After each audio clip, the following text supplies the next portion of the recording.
Hello everyone. In this week's Parshat Vaera, Moshe speaks to Hashem, and Hashem tells him, go to Paro and tell him, let my people go, and I will make his heart heavy.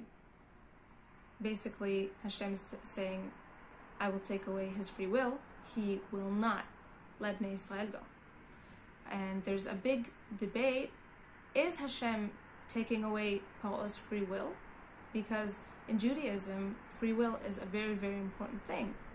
So is he, or is it maybe something else? So what I was thinking was that if you look at the brain has different parts, and each part is in charge of something else. Now, for example, if I do a lot of math problems, the part of the brain that's in charge of the math problems will get very, very strong, very developed, and I will be very good at math. And Paro is used to using his brain in a certain way, right? Thinking of himself as a god, or showing to everyone that he's a god, and that he's above everyone, and not letting Bnei Israel out, not letting those slaves out of Egypt. So for him, saying, I will not let Bnei Israel out, it could be that Hashem took away his free will and didn't give him the opportunity even to say that he will let Bnei Israel out. Or maybe it was something else. Maybe it was more Paro speaking on autopilot, like we a lot of times do things on autopilot because we're so used to doing something in a certain way. And it's not that we don't have a choice. It's not that Paro didn't have a choice.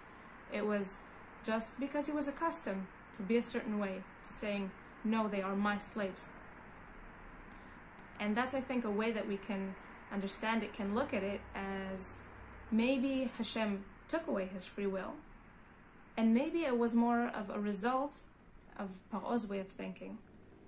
And us too, when we have certain things that we do a certain way, when we're accustomed to acting a certain way, you know, we could think that we're just like that and it's not going to change and we can't change.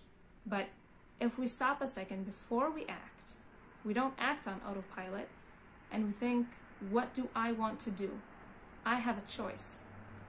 So we can choose what our brain is not accustomed to do.